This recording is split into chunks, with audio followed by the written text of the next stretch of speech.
The Secret of Europa, Part 2. Tani Mines Outpost. Orbiting body, Nakoma 3. System, Nakoma. Silently lurking above its high metal content world, the relatively quiet outpost of Tani Mines was an attraction to those who preferred the less frequented areas of space. Presently, a great phantom dropped from Supercruise and approached hailing distance before requesting docking permission. The request was eventually accepted, and Apollo guided his vessel to the designated landing pad. Why don't you ever use the auto-dock, Al? Apollo shrugged as a smile emerged on his face. I don't like to rely on it. One day I might need it, and then what? I panic and struggle and probably crash. Especially if it involves flying through one of those bloody station mailboxes. Yeah, I guess so. Tin swiveled in his seat and cast a glance back across the cockpit to Emo. Or maybe you're just some kind of control freak, eh? Emo, as always, remained completely emotionless, never once taking his eyes from the outpost in front of them. Tin shook his head and turned his attention back to Apollo. Yeah, maybe, said Apollo, concentrating on exposing the landing gear. The crate touched down, the pad shuddered loudly, and descended into the darkness of the station's underbelly, and the crew readied for departure. The interior of the Tani Mines left something to be desired. It was cold, dirty, and had definitely seen mildly better days. But at least the clientele was decent, which was to say they were to be held in a similarly low regard. The crew walked past the forever lonesome soul that occupied the apex taxi rank and descended the stairs towards the bar. Tin pointed over an empty area. Me and Emo will grab a table, yeah? Oh sure, I'll get the drinks again then, yeah? Oh, that'll be lovely. Cheers, Al. Tin sat down next to Emo. The chairs were hard and uncomfortable, but a few drinks would soon rectify that. For now, he had more pressing issues. This damn suit. I don't think it fits right, do you? Emo stared at him. His eyes briefly regarded Tin's new suit, but he said nothing. I don't think so either, Emo, my boy. Apollo walked through the slightly out-of-place archway that appeared to mark some form of entrance to a bar.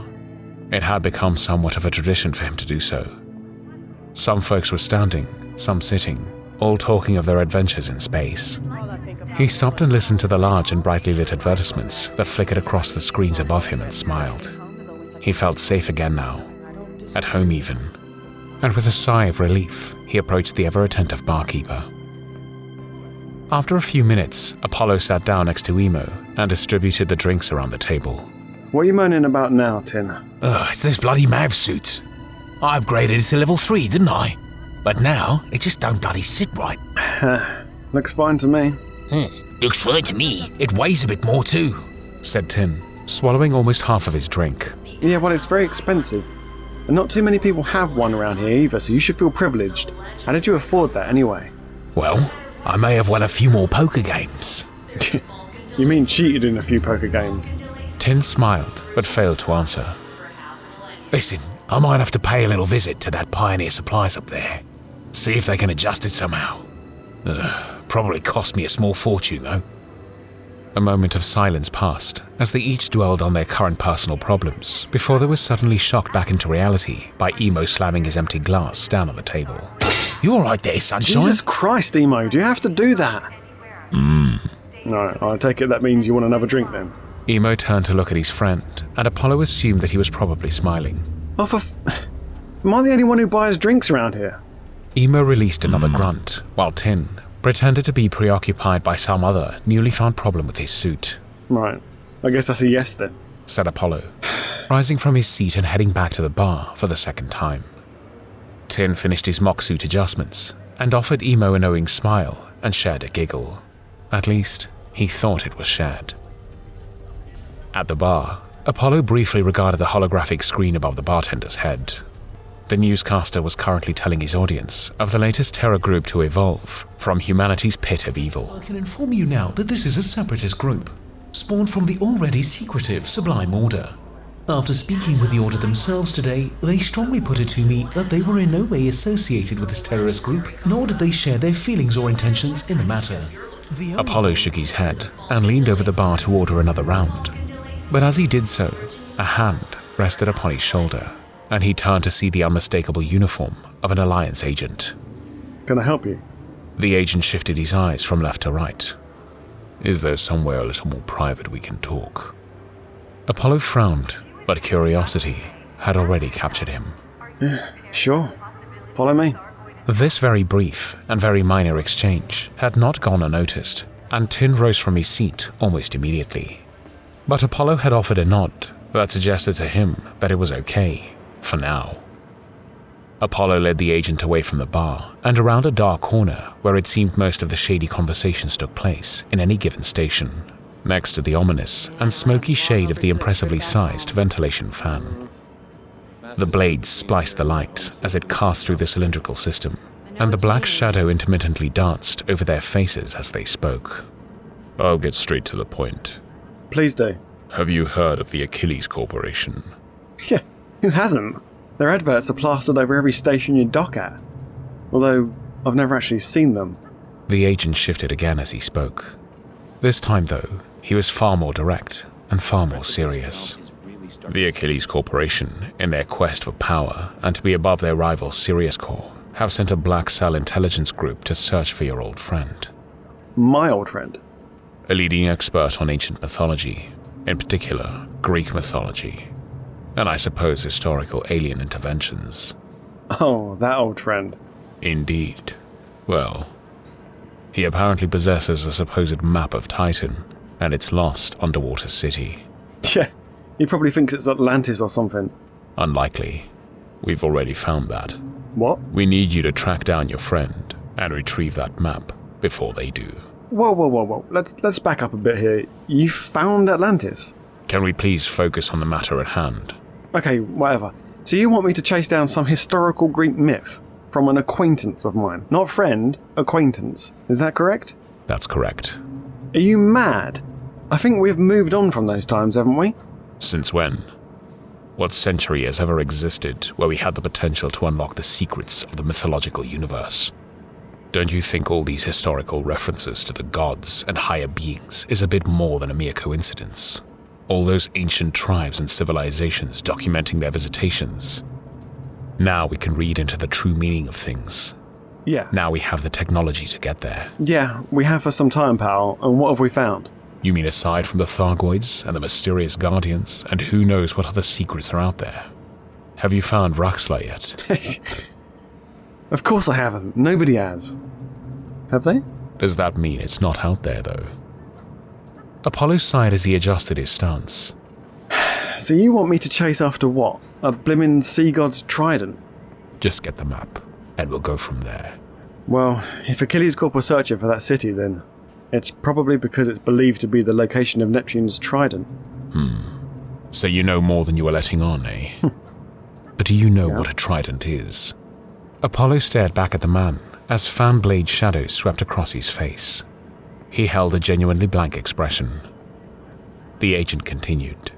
They believe a great weapon is buried somewhere within that city. And the Achilles Corps believe that if they acquire it, they can rule man's empire in the stars. The map is the key to finding the lost city, and more specifically, a secret chamber in which the suspected trident is buried. Apollo eyed the Alliance agent. The man was stern, he spoke with authority, and he likely had the means to arrest him on the spot. Do I have a choice in this? The agent looked back at the table where two rugged-looking men eyed his every move. Not really. We should just arrest you and your ragtag crew for priors. But not this. For now, you are classed as a petty criminal. Known, but not a priority. The Alliance officially authorizes you to recover the trident before the Achilles do, and return it to the Alioth system authorities, where it will remain under our protection. If you decline, we'll up the status so that every authority and every bounty hunter in the next 10 systems will track you down for the price we will place on your head. Apollo smirked as the agent tilted his hat to signal the end of the conversation and promptly walked away. And on his way back to break the exciting news to his crew, he lifted his head to notice that the newscaster had now been interrupted by the blurred image of a black-robed man. There is no shadow division here. We are the Sublime Order. Our fathers took an oath to protect interstellar trade among humanity. They were the old order. We are the new order. And we desire an end to this war and the beginning of a new chapter. A true interspecies interstellar trade. Apollo frowned and shook his head at the clearly insane ramblings of this madman. By the time he reached the table, the sorry-looking men that he considered his crew were currently amusing themselves by testing Tin's shield. Emo had just finished a volley of punches and was now throwing random objects that glimmered as they bounced off the Maverick suit and fell to the ground. Apollo sat down, a complex and confused look upon his face. Oh dear. What's new then, boss? Said Tin, realizing that something wasn't right. Apollo looked pensive for a while, not moving, seemingly deep in thought, before eventually saying, Get yourselves ready. We'll leave tomorrow morning. Okay then. We got to go and see an old friend about an even older dog. Tin, seeing the look that remained on Apollo's face, refrained from asking any further questions, just yet at least. Emo, as always, silently and loyally obliged. And that exchange had put an end to the drinks, an end to the celebrations, and signaled the start of something new. The crew promptly left the table, traversed the station bar, and walked silently towards the rear elevators, heading back to their ship for a bit more privacy and a lot more sleep. As the elevator doors closed and the soothing music rained down upon them, and away from prying ears, Apollo spoke. We have ourselves a new adventure, boys. We're heading to Mars. Tin and Emo briefly eyed each other as a smile slowly emerged on Tin's face, as it did for Emo. Possibly. Hi there, my name's Marchand, and we'd like to thank you for listening to this episode of The Secret of Europa, the new adventure in the Altered State Adventures franchise. We're continually launching new stories and new tales and would love to take you along for the journey, so please consider giving us a thumbs up and subscribing to the channel for more future content.